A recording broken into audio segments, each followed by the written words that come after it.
Un opticien a-t-il intérêt à devenir franchisé à Flelou ou est-il fou? En France, il y a plus de 800 franchisés à Flelou. Et j'en ai étudié 11 dans le Nord et le Pas-de-Calais et les chiffres varient beaucoup d'un magasin à l'autre. Alors comment tirer son épingle du jeu? Faut-il aller voir d'autres franchiseurs? Chris, Optique 2000 ou autres? Je suis Mathieu Kaczmarek, j'ai créé, repris et cédé plusieurs entreprises depuis 2013.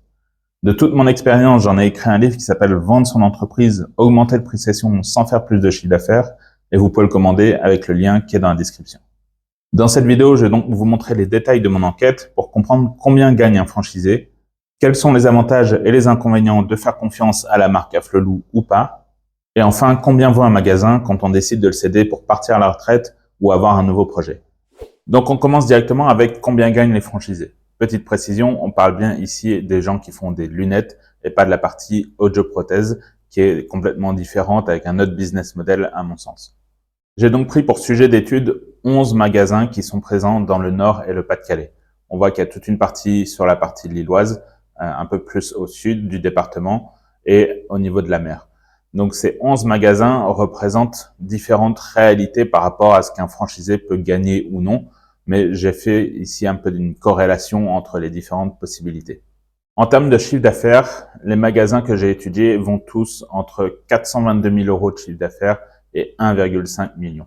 Il y a autant des magasins qui vont être dans des centres-villes que dans des galeries marchandes de centres commerciaux, voire en zone périurbaine sur une grande zone commerciale type Auchan ou U ou Leclerc qui, elle, attire du monde et là où tous les magasins s'agrègent.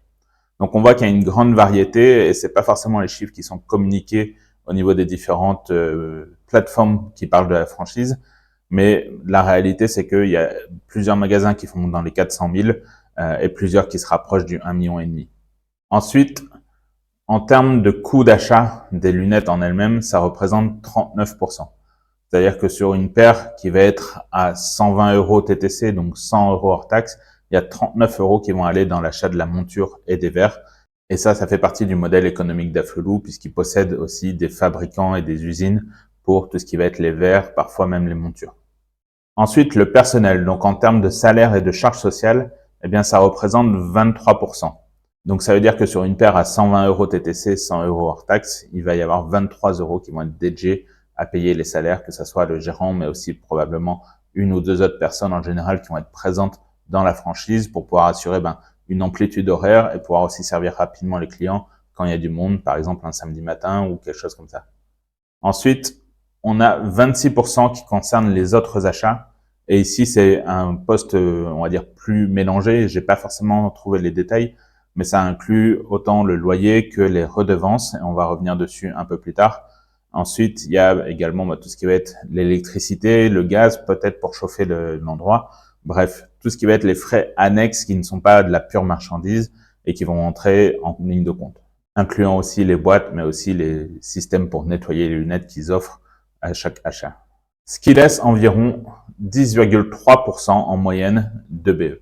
Donc que ça fasse à peu près 400 000 euros de chiffre d'affaires ou à peu près 1,5 million, il y a toujours en moyenne 10% de BE. C'est-à-dire que l'exploitation même du magasin, on ne parle pas ici des frais financiers qui pourraient être liés à des emprunts ou de l'investissement, mais on parle vraiment de la rentabilité de la vente par rapport au salaire, aux charges, au loyer, etc.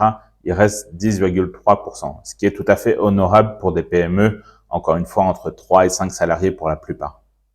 Donc pour résumer, sur une paire de lunettes à 120 euros TTC, il va y avoir 100 euros de hors TVA, donc 20 euros pour l'État, 39 euros pour la paire de lunettes et les verres, ensuite 26 euros pour tout ce qui va être les autres achats, incluant la redevance à Afflelou, mais également le loyer, l'électricité, etc.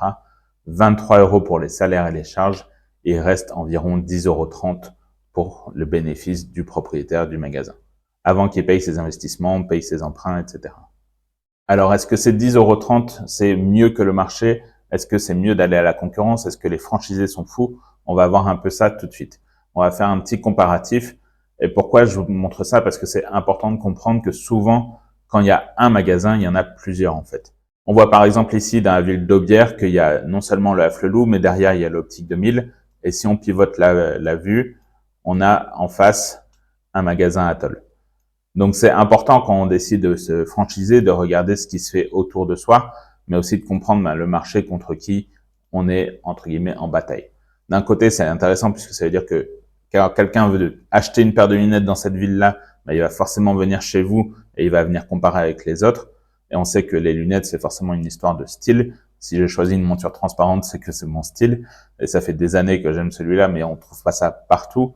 Donc, on trouvera forcément des clients qui vont être intéressés par votre marque ou pas, ou alors ils vont pas être du tout intéressés par la marque en elle-même, mais juste par les modèles.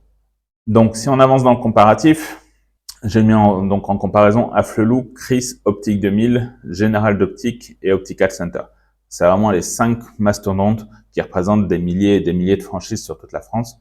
Donc, dans les types de franchises, il y a des franchises pures et dures. C'est-à-dire que Afflelou, le groupe Afflelou appartient en partie à la famille Afflelou, mais aussi à des investisseurs. Et vous, en tant que franchisé, eh bien, vous ne touchez pas une partie de ces bénéfices-là. Par contre, si vous êtes franchisé chez Chris, vous êtes partie d'une coopérative, c'est-à-dire que vous touchez une partie des résultats globaux. Chaque franchisé a une part de la maison mère et donc retouche des bénéfices si c'est décidé comme ça, ou alors fait un investissement collectif. En gros, tous les franchisés Chris sont comme une grande famille qui se partage les bénéfices, là où chez Afflelou, eh bien, vous faites votre job dans votre coin et vous payez la redevance pour utiliser le nom. Donc, de même chez Optique 2000, Coopérative, Général d'Optique et Optical Center, des franchises.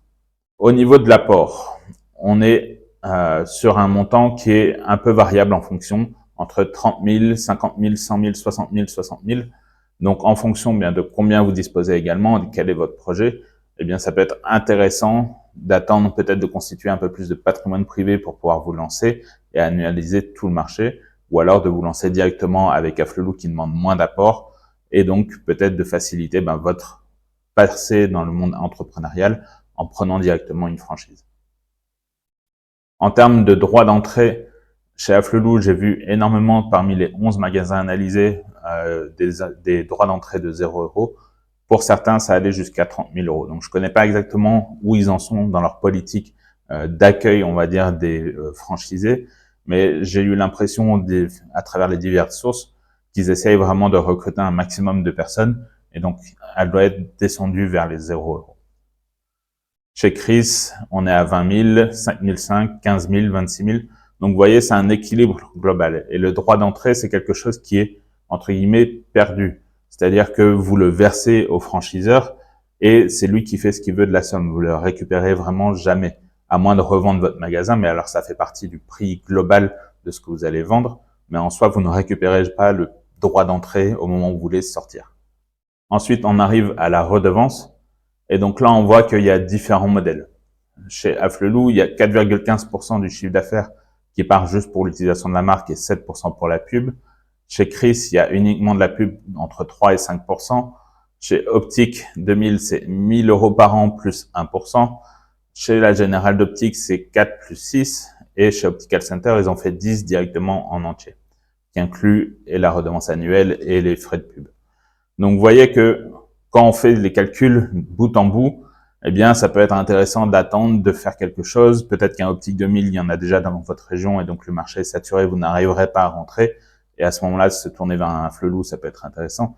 Il faut vraiment faire une étude du marché quand vous voulez vous lancer en tant que franchisé dans ce domaine-là. Comme le sujet de cette vidéo, c'est les franchisés Afflelou, je fais un focus sur les avantages et les inconvénients de cette marque-là. Et parmi les avantages, eh bien, la première, c'est la marque forte. On a tous en tête des jingles de chez Afflelou qui rentrent vraiment dans la tête, comme Chin Chin d'Afflelou, vos secondes lunettes pour 1 € de plus. Ou encore Il est fou, Afflelou, il est fou. Donc ça, mine de rien, parmi les clients, je suis sûr que si on demande une marque d'optique, un magasin de lunettes dans la population française, Afflelou revient très facilement parce que ça a créé une marque, ça fait des années, des dizaines d'années qu'ils sont présents sur le marché. La publicité, à un moment, a inondé complètement tous les spots possibles et inimaginables. Et ils ont créé des concepts qui ont vraiment différencié du reste du marché. Donc cette marque-là, ça a quand même une valeur et ça représente peut-être un premier point d'intérêt pour la plupart des gens avant de se dire, OK, je vais aller chez un Optical Center, un Optique 2000 ou autre. Ensuite, il y a la rentabilité des franchisés. Sur les 11 magasins étudiés en détail, il y en a un seul qui était en déficit et pas de beaucoup. Ça veut dire que d'une certaine manière, ils savent ce qu'ils font. Quand ils vous aident à choisir un emplacement, eh bien, ça a du sens et ils savent à peu près estimer la rentabilité que vous allez avoir. Ensuite, quelque chose que j'ai pas trouvé forcément comme information primaire chez d'autres, c'est que Afflelou vous aide, à vous installer. Si vous êtes un nouveau franchisé Afflelou, vous avez le droit d'obtenir ce qui montre ici sur leur site, qui est une aide à financer 100% de la transformation de votre magasin ou l'implantation. Le petit astérisque qu'on voit pas forcément bien ici, c'est que ils ne financent pas en eux-mêmes le prêt qui va être nécessaire pour adapter le magasin. Par contre, ils vont se porter caution du prêt. C'est-à-dire que vous, en tant qu'individu, vous n'aurez pas à vous mettre garant sur vos propres biens pour pouvoir vous lancer. Et c'est là aussi où ça représente une stratégie globale. Comme on a vu, il y a un faible droit d'entrée, voire pas de droit d'entrée. Après, la cotisation en elle-même est peut-être plus élevée, mais c'est un équilibre à trouver. En fait, si vous voulez vous lancer peut-être plus tôt, ça peut être une bonne manière de rentrer dans le système. À mon sens, il y a un grand inconvénient à la marque Afflelou. C'est que c'est une marque incarnée par Alain Afflelou lui-même. Pendant très longtemps, il a été la figure principale de ses publicités. Pour tout achat d'une paire de lunettes, pour 1 euro de plus, vous pouvez bénéficier d'une deuxième lunette avec des verres à votre vue. Chin chin d'Afflelou, vos secondes lunettes pour 1 euro de plus. Il est fou, Afflelou, il est fou. C'est de moins en moins le cas, mais il reste toujours des possibles conséquences. Typiquement, en 2013, il y a eu l'affaire de Air Cocaïne avec un avion qui appartient à Alain Afflelou, mais qu'il avait mis en location comme tout le monde fait quand on possède un jet. En général, on va le mettre en location pour rentrer dans ses frais. Dans les médias, l'affaire est rebaptisée Air Cocaïne. Au cœur du dossier, ce jet privé, propriété de l'homme d'affaires Alain Afflelou. Lui se dit totalement étranger au dossier, il louait l'appareil à une société de transport privé. Ici, quelqu'un l'avait loué, il l'avait chargé de 700 kilos de cocaïne, mais ça peut avoir un impact phénoménal sur les ventes. Heureusement, ils ont rapidement réussi à faire comprendre dans l'esprit public que c'était vraiment juste de la location et que ça n'avait rien à voir avec les magasins, mais la réputation aurait pu en prendre un coup bien plus fort. Pareil, plus récemment, quand il s'exprime, il dit qu'il a 75 ans, qu'il touche une retraite de 5 000 euros et que c'est un peu court pour vivre. Bon, on imagine tous qu'Alain Afflelou, à un moment, il a vendu des parts de sa société, il a fait d'autres investissements, il n'est pas non plus le plus à craindre. Et ça peut, mine de rien, impacter l'image de marque et empêcher les gens de venir. Et typiquement, il y a eu le cas le plus emblématique des dernières années, c'est Stéphane Plaza. Je vous conseille la vidéo des Échos qui est vraiment incroyable parce qu'elle explique toute l'histoire de la construction à la déchéance où, par des problématiques de violence conjugale, finalement, les franchisés ont eu des pertes de chiffre d'affaires, mais vraiment massives. Déjà que le secteur de l'immobilier n'est pas forcément très simple actuellement en France, mais là, le fait d'avoir le nom de Stéphane Plaza sur sa devanture, ça a été une vraie catastrophe pour certains. Au point où la marque est maintenant en train de changer et devient 6e avenue immobilier. Donc, faire confiance à une franchise qui porte le nom d'une personne, qui est en plus encore en vie, qui potentiellement peut créer des dérapages, pour moi, ça peut être un inconvénient. Chez Optique 2000, on ne connaît pas forcément qui incarne la marque, c'est un nom générique. Pareil chez Chris, etc. Même s'il y a des figures de proue qui sont utilisées comme ambassadeur dans les publicités, à un moment il y avait Johnny, c'est pas lui qui impacte directement la marque. Même si Johnny avait eu un problème, on dirait pas de chez un Johnny Optique, et donc ça fait baisser les ventes. Ici, on est vraiment dans un lien qui peut être de causalité. Si demain il arrive quelque chose et qu'il déclare des dingueries à Alain Afflelou, même s'il possède plus grand chose de la marque, ça va impacter ses franchisés. Donc maintenant qu'on sait comment on rentre dans le réseau, ce que ça coûte et ce que vous pouvez payer annuellement ou pas en fonction des marques, je vous propose de regarder du moment de la cession, puisque c'est pas tout de créer quelque chose et qui gagne de l'argent, c'est aussi intéressant de le revendre au moment où on veut partir en retraite, changer de projet, déménager à l'autre bout de la France. On voit ici un exemple d'article de journal qui se voit régulièrement, où on voit les fautes de repreneurs, telle ou telle enseigne a dû fermer. Ici, ce franchisé, il a 2 centres, un en centre-ville, un en zone sud, et on fait déjà une annonce comme quoi il va partir à la retraite, qu'il veut pas renouveler un bail, etc. Il va devoir fermer un des centres potentiellement. Bref, ça crée pas forcément une image positive de son activité. Mais c'est peut-être aussi un synonyme qu'il n'y a pas forcément de repreneur, parce que forcément, une personne qui va reprendre une franchise Afflelou, elle doit être diplômée pour pouvoir faire correctement le travail au niveau des yeux. On peut pas raconter n'importe quoi. On peut pas même n'importe qui non plus à la tête d'une telle enseigne. Donc, c'est important d'anticiper le moment de cession. Ici, il aurait peut-être pu anticiper de 2 ou 3 ans. Peut-être qu'il a essayé, qu'il n'a pas trouvé. J'ai pas eu l'information sur ce cas précis. Mais on va étudier 2 valorisations qui ont été faites pour des autres confrères à lui franchisés à Flelou, et les chiffres peuvent être vraiment très différents. Le premier cas, on peut regarder ce magasin à Fenouillet, donc qui est en banlieue de Toulouse, et qui est un magasin qui est dans une galerie commerçante. Ce magasin réalisait des chiffres relativement moyens de ce que j'ai vu par rapport à mes analyses, et on voit donc à peu près entre 780 000 633 000 en 2022. Il a été vendu en 2023. On n'a pas le détail exact du chiffre d'affaires, mais on voit que son résultat net était quand même en progression. Donc ce magasin-là, eh bien, on a à peu près un résultat d'exploitation d'environ 76 000. Il n'y avait pas les comptes détaillés, donc je suis reparti de combien il a payé de bénéfices après impôt pour remonter avant impôt, regarder avec les autres années. Et on arrive à un résultat d'exploitation d'environ 76 000. Eh bien, ce magasin, il a été vendu 949 000 €, ce qui est relativement cher, parce que ça représente environ 7,73 fois son résultat d'exploitation, plus ses capitaux propres. Donc, le repreneur, lui, il a absolument pas pu obtenir un prêt pour ça, et il a dû amener un énorme apport de l'ordre de 300 à 350 000 €. Dans un deuxième cas, on est plus dans le sud, on est du côté de Toulon, dans la ville de Hyères, avec un magasin cette fois-ci de centre-ville, avec un dirigeant qui voulait partir à la retraite, a priori vu l'âge que j'ai trouvé sur Papers. Et ici, on avait des chiffres bien plus sexy. C'est-à-dire que le magasin tournait entre 1 million, quasiment 1,7 million et 1,6 million. Donc on voit que c'est à peu près variable, mais on voit aussi que le résultat net, eh bien, il est assez intéressant, avec un EBITDA autour des 129 000, voire 177 000 les années précédentes. Mais même si on prend les 129 000 de 2023 où il a été cédé, c'est quand même intéressant. On voit que c'est un magasin très sain puisqu'il avait beaucoup de trésorerie dans l'ordre des 200 000 et quasiment aucune dette, 255 €, ça veut dire rien. Donc c'est vraiment un magasin qui était très bien géré, qui était très profitable. Et pourtant, ce magasin-là, eh bien, il a été vendu, entre guillemets, que 499 000 €. Il a été vendu 2,3 fois son EBE, c'est-à-dire 2 fois 129 000 €, donc à peu près un peu plus de 2 années, plus la trésorerie nette des dettes financières. C'est très peu comparé à d'autres business, et surtout comparé au magasin d'avant. Ici, on voit qu'on a plus de rentabilité, et pourtant le repreneur a payé nettement moins cher.